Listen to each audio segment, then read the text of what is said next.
بتبتدي عمليه التحولات لما بتقطع الكوره بالمساحه الغامضه يسارا والجول. يلعب اكثر سرعه خاصه واكثر شراسه، وهذا مهم جدا. لما اصبح اكثر شراسه اصبح يفتح الكره بطريقه جيده، ثم شراسه.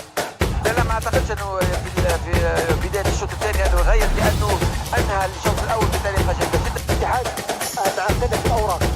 طبعا اعتقد الشوط الثاني هيكون فيه نسبه كبيره جدا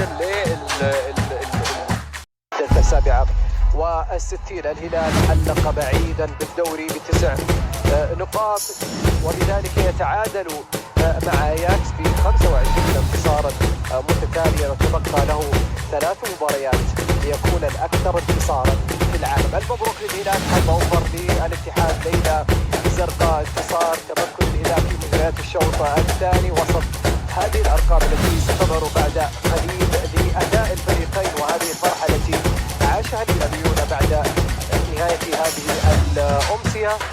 الهلال فارق. الهلال اقوى، واضح انه الفريق رغم انه يقبل هدف في اول مباراه، لكن يبقى هدف مثل العاده. الهلال كان احسن، وكان جاهزيته اكثر، وكان عنده ادوات احسن، وكان اكثر تشبه